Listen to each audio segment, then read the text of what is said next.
16-шы есеп бізде екі амалдан тұрады. Бірінші жақшаны қосамыз, сосын бірінші санды жақшадан азайтамыз.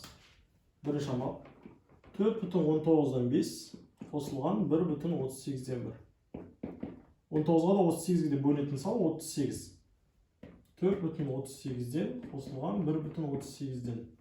38-ді 19-ға бөлеміз 2, 38-ді 38-ге бөлеміз 1. 2-ні 5-ге өтеміз 10, 1-ді 1-ге өтеміз 1. Енді қосамыз. 4-ке 1-ді қоссақ 5 бүтін. 2-інде 38 тұра береді. 10-ға 1-ді қоссақ 11. Яғни 5,38-ден 11 шықты. Енді екінші амалға оралайық. 12,2-ден 1-ден азайтамыз 5,38-ден 11-ді. 2-ге де 38-ге бөлетін сан 38.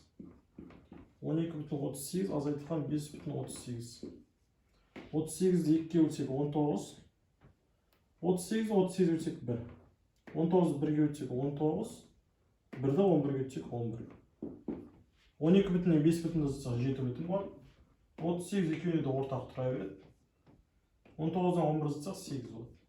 Ал бұл жерде бұл екі сан қысқарады өзара 2-ге. 8 2-ге бөлсек 4, 38 2-ге бөлсек 19. Сонда 7,19-дан 4 шығады. Ал бұл бізде Д жауабында орналасқан. 17-ші есеп. Тағы екі амалдан құрастырылған. Бірінші жақшаны орындаймыз, кейін бірінші саннан жақшаны азайтамыз. Бірінші амал 9,12-ден 5 қосылған 2,6-дан 1. 12-ге де 6-ға да бөлетін сан 12. 9,12-ден қосылған 2,12-ден. 12-ні 12-ге бөлеміз 1 болады. 12-ні 6-ға бөлеміз 2 болады. 1-ді 5-ге өтеміз 5 болады. 2-ні 1-ге өтеміз 2 болады. 9,2-ге 2,5-ді қоссақ 11,5. 12 ортақ тұра береді. 5-ке 2-ні қоссақ 7 болады. Яғни бірінші амалдан 11,12-ден 7 шықты. Енді екінші амал 17,8-ден 3 азайтылған 11,12-ден 7. 8-ге де 12-ге де бөлетін сан ол 24. 17,24 азайтылған 11,24. 24 8-ге бөлсең 3 шығады. 24-ті 12-ге бөлсең 2 шығады.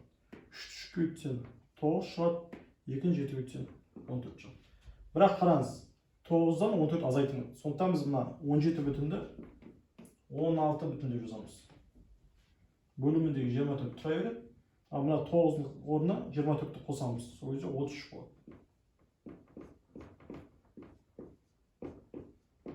Енді қараңыз, 16,11,ді азайтамыз 5 бүтін бар. 24 екеуінде ортақ тұра береді. 33-тен 14 азайтсақ 19 болады. Жауап 5,24-тен 19. Бұл бізде Е жауабында орналасқан. 18-ші есеп. Тауардың жәшігімен қоса есептегендегі массасы 35,15-тен 4. Ал тауардың өз массасы 29,5-тен 1. Сұрақ, жәшіктің салмағы қанша? Яғни мына тауарға жәшікті қоссақ, мына сан шықты 35,15-тен 4. Тауардың өзін жеке алсақ 29,5-тен 1 болды. Енді жәшік табу үшін істейміз. Әрине 35,15-тен 4-тен азайтамыз 29,5-тен 1-ді. Яғни барлық тауар мен жәшіктің қоса алған массадан тауардың массасын алып тастасақ, жәшіктікі қалады. Енді бұл жерден істейміз. 15-ке де 5-ке де бөлетін сан дейміз, ол 15. 35,15-тен азайтылған 29,15-тен. 15-ті 15-ке бөлсек 1 болады. 15-ті 5-ке бөлсек 3 болады. 1-ді 4-ке өтсек 4 болады. 3-ті 1-ге өтсек 3 болады. Енді азайтамыз. 35-тен 29 азайтсақ 6 болады. 15 екеуінде ортақ тұра береді. 4-тен 3 азайтсақ 1 болады. Жауабы 6,15-тен 1. Ал бұл бізде А жауабында орналасқан. 19-ші есеп. Бізде осындай 4 сан берілген. Азайту, қосу, азайту таңбаларымен. 4-ке де 32-ке де 8-ге де 16-ға да бөлетін сан іздейміз. Ол бізде 32. Яғни 17,32 азайтылған 9,32 қосылған 4,32 азайту 5,32. Енді 32-ні 4-ке бөлеміз 8, 32-ні 32-ке бөлеміз 1, 32-ні 8-ге бөлеміз 4, 32-ні 16-ға бөлеміз 2.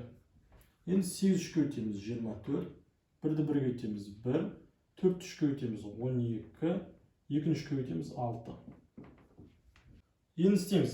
Бүтін сандарды бір-бірінен азайтайық, қосайық. 17-ден 9 азайтамыз 8 болады. 8-ге 4 қосамыз 12 болады. 12-ден 5 азайтамыз 7 болады. Бөлімдерінде барында 32 тұра береді. 24-тен 1 іздетамыз 23, 23-ке 12-ні қосамыз 35, 35-тен 6-ны іздетамыз 29. Яғни жауабы 7,32-ден 29. Бұл бізде Б жауабында орналасқан. 20-шы есеп. Ұзындығы 2,4-тен 3, ені 1,83 см болатын тіктөртбұрыш берген. Бұл тіктөртбұрыштың периметрін табамыз. Периметр дегеніміз не? Бұл бар қабырғасының қосындысы. Немесе ұзындығы мен енін қосып, оны 2-ге көбейтеміз.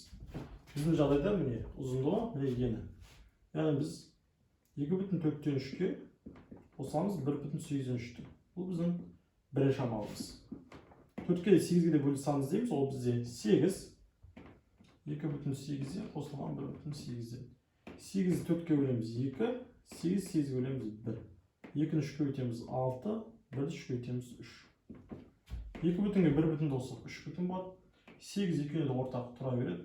6-ға 3 қосамыз 9 болады. Яғни 3,8-ден 9. Енді біз осы санды 2-ге өтеміз. Біз көбейтуді ертең өту керекпіз, бірақ сонда да осы жерден сәл түсіне берейік. Егер сіз 5-ші класты бітірген болсаңыз, бұны негізі білу керексіз. Яғни бізде 8 тұра береді төменде. Біз мына аралық санды бір бөлшекке айналдырамыз. 3-ті 8-ге өтеді 24. Оған 9 қосасыз 33. Көбейтілген 1-ден 2. Мына 2-ні 1-ден 2 деп алады. Яғни 2-ні 1-ге бөлсек қайтадан 2 шығады. Мына жерде қысқарту жасауға болады. 2 мен 8-де 2-ні 2-ге бөлсек 1, 8-ді 2-ге бөлсек 4. 33-ті 1-ге бөлсек 33. 4-ті 1-ге бөлсек 4. Сонда болады 4-тен 33. Немесе біз бұл бұрыс бөлшекті арасына айналдырсақ 8,4-тен 1 болады. Яғни 8 4-ке өтсек 32, оған 1 қоссақ қайтадан 33. Ал бұл бізде С жауабында орналасқан. 21-ші есеп. Дұрыс шешу жалғасын көрсетіңіз. Яғни бұл есепті толық шығару міндетті емес. 2,3-тен 1 азайтып 4-тен 3. Қарашы, 3-ке де 4-ке де бөлінетін сан іздейміз. Ол бізде 12. 2,12 азайтып 12. 12-ні 3-ке бөлеміз 4 болады. 12-ні 4-ке бөлеміз 3 болады. 4-ті 1-ге өтеміз 4 болады. 3-ті 3-ке өтеміз 9 болады. Бірақ 4-тен 9 азайтылмайды. Сондықтан біз не істейміз? Мына 2,1-ді 1,1 деп жазамыз. Сол себепті мына 4-ке бөліміндегі 12-ні қосамыз. 4-ке 12-ні қоссақ 16. Азайтылған 12-ден 9. Енді бұл есепті шығаруға болады. Бірақ бізде шығару деп айтпаған. Сол себепті жауаптарды іздейміз осы нұсқаны. Бұл нұсқа бізде С жауабында көрсетілген екен. 22-ші есеп. Бізде жақша берілген, алдымен жақшаны алайық, сосын шыққан санды екінші санға азайтамыз. Бірінші амал 2,3-тен 1 қосылған 1,4-тен 1. 3-ке де 4-ке де бөлінетін сан іздейміз. Ол бізде 12. 2,12 қосылған 1,12. 12-ні 3-ке бөлеміз 4 болады, 12-ні 4-ке бөлеміз 3 болады. 4-ті 1-ге өтеміз 4 болады, 3-ті 1-ге өтеміз 3 болады. Енді қосамыз. 2,1-ге 1,1 қосамыз 3,1. 12 ортақ тұра береді. 4-ке 3 қосамыз 7. Яғни жақшаның іштен 3,12-ден 7 шықты. Келесі екінші амал. Осы 3,12-ден 7-ден азайтамыз 1,6-тан 1-ді. 12-ге де 6-ға да бөлінетін сан ол 12. 3,12-ден азайтылған 1,12-ден деп қоямыз. 12-ні 12-ге бөлсек 1, 12-ні 6-ға бөлсек 2. 1-ді 7-ге өтсек 7, 2-ні 1-ге өтсек 2.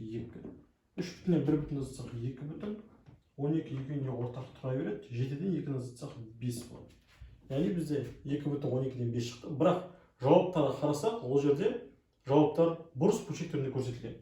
Сол себептен біз мына жерге 12-ні қоя береміз. 2-ні 12-ге өтсек 24, оған 5 қоссақ 29. Жауап 12-ден 29 шықты. Бұл бізде Е жауабында көрсетілген. 23-ші есеп. 5,4-тен 1 қосылған 3,3-тен 1 азайту 2,6-тан 1. Бұл жерде біз 4-ке де 3-ке де 6-ға да бөлінетін сан іздейміз. Ол бізде 12. 5,12 қосылған 3,12-ден азайтылған 2,12-ден.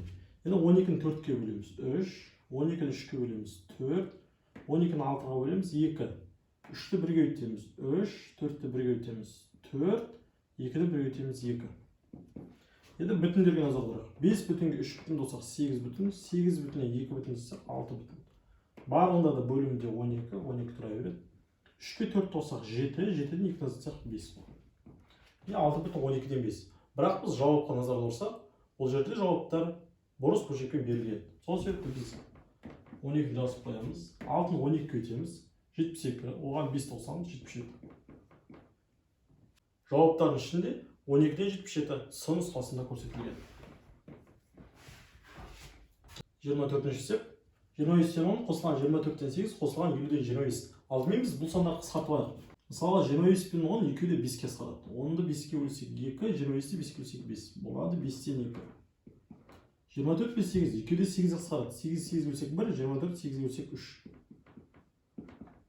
50 мен 25 екеуі де 25-ге қысқарады. 25 бөлсек 1, 50 25 бөлсек 2. Енді 5-ке де 3-ке де бөлінетін және 2-ке бөлінетін санды іздесек, ол бізде 30. 30-ды 5-ке бөлсек 6 болады, 30-ды 3-ке бөлсек 10 болады, 30-ды 2-ке бөлсек 15 болады. Енді көбейтеміз. 6-ны 2-ке бөлсек 12, 10-ды 1-ге бөлсек 10, 15-ді 1-ге бөлсек 15. Барлығында да арасында қосу таңбасы. Яғни бөлшектің бөлімінде 30 тұра береді. 12-ке 10 қоссақ 22, 22-ке 15 қоссақ 37. Жауабы 30-дан 37. Бұл бізде А жауабында көрсетілген. 25-ші есеп. Торт берілген, оның 4-тен 1-ін Іңкәр алады, 8-ден 1-ін Марат алады, 12-ден 5-ін Заңғар алады, 24-тен 5-ін Мұзафар алады. Сұрақ: ең көп торт мөлшерін кім алды? Ол үшін алдымен салыстыру жүргіземіз. Біз 4-тен 1 мен 8-ден 1 салыстырайық. 4-ті 1-ге өтеміз 4, 8-ді 1-ге өтеміз 8. Қайсы үлкен? 8 үлкен. Сәйкесінше Іңкәр мен Мараттың арасында Іңкәр көбірек жеген. Іңкәрдікін жазып қояйық. Енді Заңғар мен Мұзафар салыстырамыз. 12-ден 5, 24-тен 5. 12-ні 5-ке өтсек 60 болады. 24-ті 5-ке өтсек 120 болады. 120 үлкен ба, 60 үлкен? Әрине 120 үлкен. Сол себепті Заңғар мен Мұзафар арасында жеңіске жеткен Заңғар, яғни көп жеген Заңғар. 12-ден 5. Енді біз Іңкәр мен Заңғардың арасында кім көбірек жеген іздейміз. 4-ті 5-ке өтсек 20, 12-ні 1-ге өтсек 12. 12 мен 20 салыстырсақ 20 үлкен. Сәйкесінше 12-ден 5 бір үлкен. Бұл бізде Заңғардың бөлігі, яғни балалардың ішінде ең көп жеген ол Заңғар екен. Бұл бізде Д жауабында орналасқан. 26-ші есеп. Қатынасы 8-ден 3-ке тең болатын екі натурал сандық қосындысын табыңыз. Енді қараңыз. Қатынасы 8-ден 3-ке тең болатын ең бірінші сан ол 8 бен 3. Бірінші сан 3-ке тең, екінші сан 8-ге тең. Екеуінің қосындысы 11. 11 деген жауап бізде көрсетілмеген. Келесі. Бұдан кейінгі сандар, бұл екеуінде 2 еселейміз. Бұл 6 және 16. 6-ға 16 қоссақ 22. Бұл санда келмейді бізге. Келесі сан, ол 3 пен 8-ді 3 еселейміз. Ол бізде 9 және 24. 9-ға 24 қоссақ 33 болады. Бұл да келмейді. Яғни жауаптың арасында жоқ. Егер жауаптың арасында бұлар болса, белгілеуге болады. Келесі біз 4 еселейміз. 3 4-ке өтсек 12, 8 4-ке өтсек 32. 12-ге 32-ні қосамыз. Болады 44. Ол жауапта көрсетілген. Келесі, біз бұл сандарды 5 еселейміз. 3-ті 5-ке өтсек 15, 8-ді 5-ке өтсек 40. 15-ке 40 қоссақ, болады 55. Ал 55 деген жауап бізде көрсетілген. Бұл бізде Д жауабы. Яғни сізде дәл осына тест болып 55 емес басқа жауаптарда келсе, осы сандардың біреуі. Онда біз оны ала аламыз. Яғни сіз ең бірінші санды табасыз 11. Осы санға еселі болу керек қой. Мына жерде көрсетілген жауаптар А, Б, С, Д, Е-дегі. Сонымен қатар қараңызшы, кез келген санды мынаны бөлсек 5-ке 8-ден 3 шығады, мынаны бөлсек 4-ке 8-ден 3 шығады, мынаны бөлсек 3-ке 8-ден 3 шығады, мынаны бөлсек 2-ке 8-ден 3 шығады. Яғни мына есептің философиясы осындай. 27-ші есеп. 9-дан 2 қосу 9-дан 2, қосу 9-дан 2, азайту 9-дан 2, азайту 9-дан 2. Жалпы бұл есепті екі түрлі жолмен түсіндіріп берейін сіздерге. Бірінші, барлығында да ортақ бөлім 9 екенін білеміз, 9 жазып қояйық. Расты ма? 2-ке 2-ні қосамыз 4, 4-ке 2-ні қосамыз 6, 6-тан 2-ні қосамыз 4, 4-тен 2-ні қосамыз 2. Яғни жауап 9-дан 2 шығады. Осылай шығаруға болады. Немесе екінші жол бар. Бізде мынандай екі санды қараймыз, бірдей болса, және таңбалар әртүрлі болса, өзара қысқартып береді. Мысалы қараңызшы, 1 азайту 1. Норма. Yani бірдің алдында көрінбей тұрған плюс бар. Плюс 1, минус 1. 0 болып кетеді. Yani сол сияқты плюс 3, минус 3 десеңіз де, плюсті жауып тұрсаңыз, 3 азайту 3, 0. Yani екі сан бірдей, таңбалар әртүрлі болса, ол жер 0-ге тең болады. Сол сияқты қараймыз. Плюс 9-дан 2, минус 9-дан 2. Не болады? 9-дан 2 азайту 9-дан 2, 0. Yani мына екеуін өзара сызып тастасақ болады. Мына екі қосылғыш 0 деп тұр. Келесі плюс 9-дан 2, минус 9-дан 2. Yani екеуі де бірдей сан, екеуінде таңбалары әртүрлі, сол себепті өзара қысқарып кетеді. Сонда не қалады? Мына жердегі 4 саннан бір ғана сан қалады. 9-дан 2 деген. Ол міне тұр. 9-дан 2. Сіз бұл есепті қай жолмен шығарыңыз?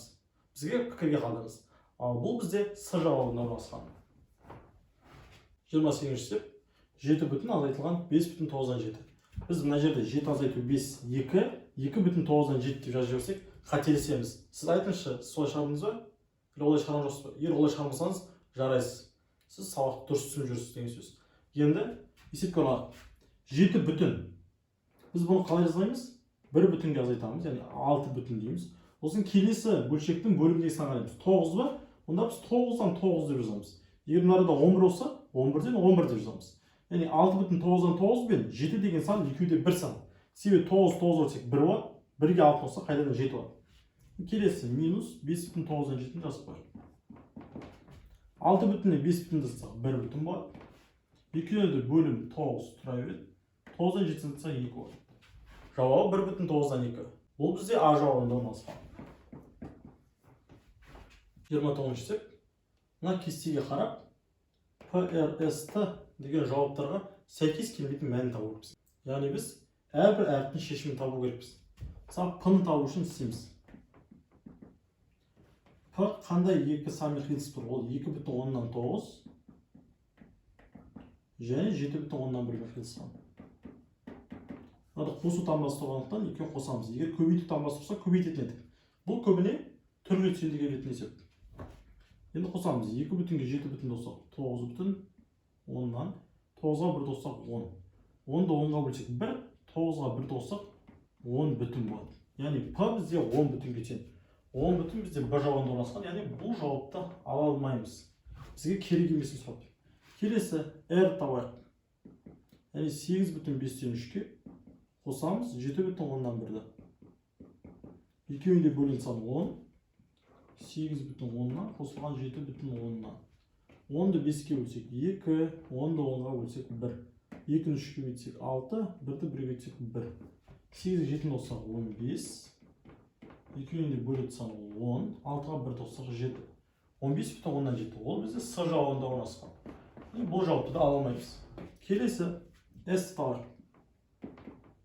11,5-тен 2 қосылған 2,10-нан 9. 10-ға да 5-ке де бөліп сан дейміз. Ол бізде 10. 11,10-нан қосылған 2,10-нан. 10-ды 5-ке бөлсек 2, 10-ды 10-ға бөлсек 1. 2-ні 2-ге бөлсек 4, 1-ді 9-ға бөлсек 9. 11-ге 2-ні қоссақ 13 болады. 2-ні бөлетін сан ол 10. 4-ке 9 қоссақ 13 болады. 13 бүтін 10-нан 13 шықты. Бірақ мына 13 10-нан көп болып кетті. Сол себепті біз істейміз. Мына бұрыс бөлшекті дұрыс қайдырамыз. Яғни 13-тен 10 азайтпаймыз. 3 қалады. Мынадан 1 бүтін азайтпағандықтан мына бөлімдегі толық санды. Біз 13-ке 1 қосамыз. Болады 14. Яғни 14 бүтін 10-нан 3-те 13 бүтін 10-нан 13-те екеуде бір сан. Бірақ мынау аралас санның дұрыс түрі, мынау да аралас сан, бірақ бұрыс түрі. Яғни бұл бізде А жауабында орналасқан, сол себепті біз А-ны да белгілей алмаймыз. Келесі біз Т-ны табайық. 11,5-тен 2-ге қосамыз 8,5-тен 3-ті.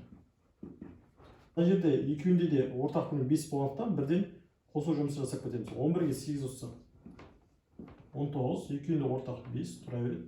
2-ге 3 қоссақ 5. 5-ті 5-ке бөлсек 1, 19 қоссақ 20. Енді Т-да бізде 20 бүтін шықты. 20 бүтін бізде Д жауабында орналасқан.